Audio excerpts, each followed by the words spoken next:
Welcome back. It has been about a week. Really, there's a stall on parts, and since I had parts waiting on back order, some bolts, and the intermediate shaft for the front wheel drive, then I had to finish a few other things unrelated to the car. So I left some paper towels in the bottom of the gas tank, and I just took a look at them. Let me see if I can get you guys over there. And it looks bone dry. So I'm glad to see that. Here is the towel. You can see it still retains its shop towel color. It's dry. So like I said, left it here a week, and we've got a completely dry tank. There is no fuel in there whatsoever, which is exactly what I was hoping for. Obviously minus what's in the line set. I was told to get a fuel pump for a some year Camaro or something like that. Probably the ZL1, right? And this float switch was different, and something else in here was different too.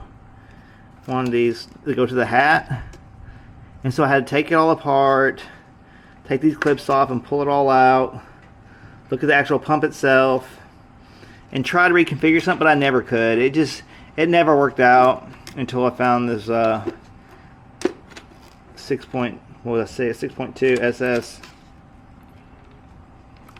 hat combination with pump. Alright, so after today though, I've got to get my son's Jeep in here. He is 15. He's got his permit, and he's been driving with his grandpa quite a bit.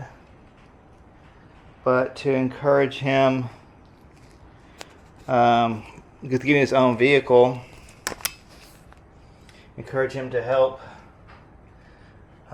learn some mechanic skills, we bought a vehicle that's in excellent shape as far as body, wheels, tires, interior, and just had a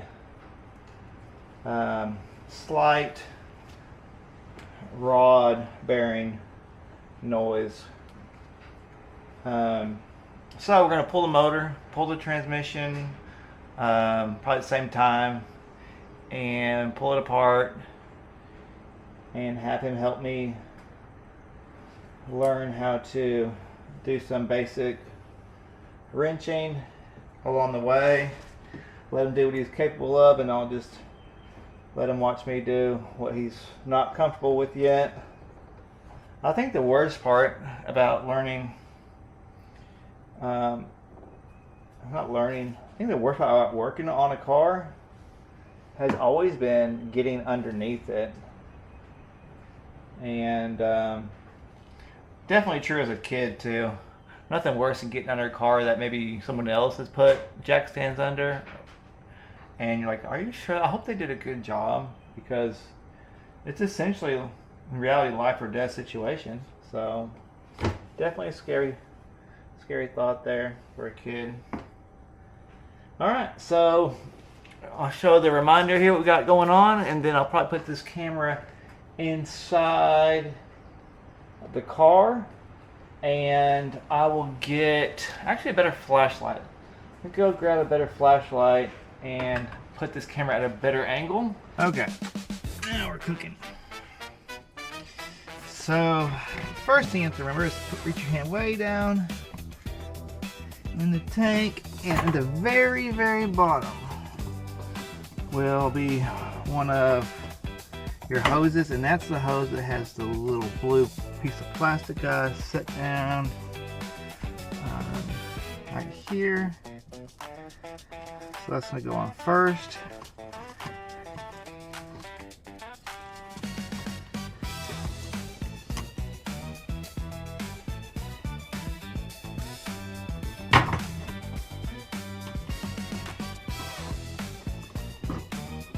Okay, so I set on there loosely, and I'll finish snapping it all the way on once I put this on.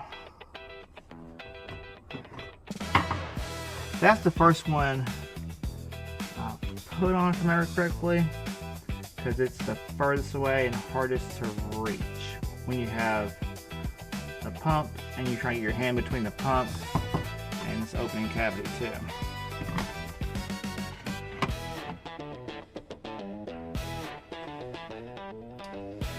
So there's the fuel pump.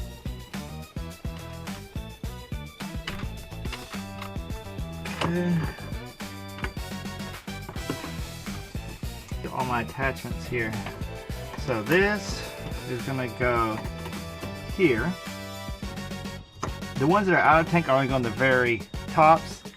Then we have, so this one here, that looks like it's easy to plug in, and then this one back in here too.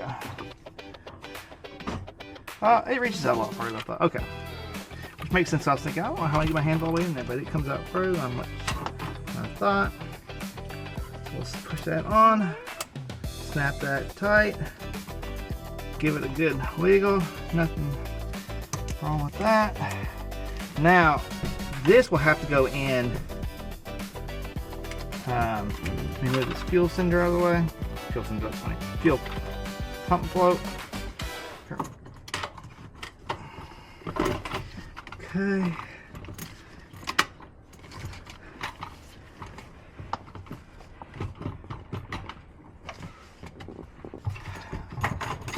Now we're gonna try to get our hand in between the fuel hat. Basically, you can turn a little bit. You can adjust this up and down and back and forth a little bit to reach your hand down in here.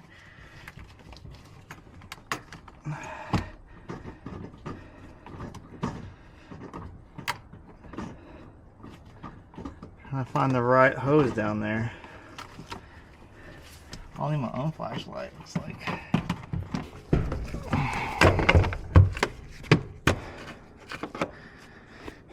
Here we go. So this was the hose I was having a little trouble with.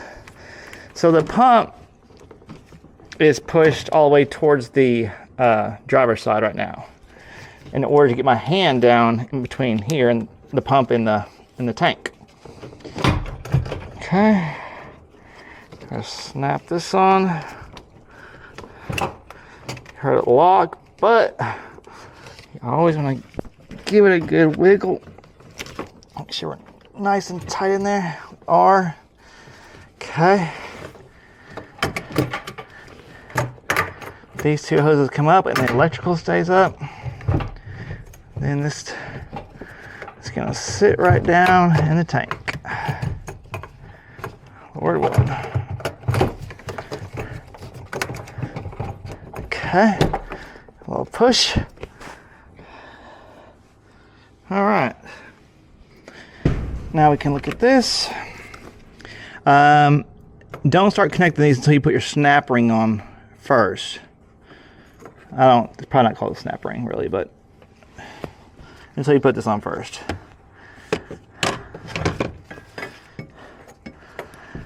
And I should have looked up what orientation this was. This cavity needs probably to be where those two connectors come in at, the most space, I would guess.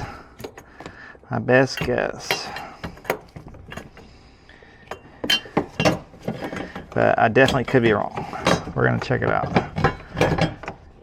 So now you have to apply some pressure on this ring. And once you find the openings, okay, so I've got this opening here, and then it has got this long slit here. So obviously we're going to come here and push down. Let me see if this tab matters on that side. I don't think so. The main thing is this has to connect here easily. I think I need to connect this first, because I remember I had a hard time. Yeah, I did. So this one didn't have any play in it. So actually, I just remember I needed to connect that first. The only thing is, I don't know if this is correct yet on this on this ring. We'll find out here momentarily. Alright, so okay, so there's a tab on this pump, the white hat, that sits right here. It goes in between this tab and this tab, just so you know. I knew it. Yeah, so it's actually, I did it last time. I thought for sure. Yeah, you can almost do it by hand now. So this biggest gap, it'll be hard to tell, from here to here, 50% of this is open. And only, what, 30% of that's open. So that's the orientation. And now I just had to barely tap it on, because it wasn't actually a big deal at all.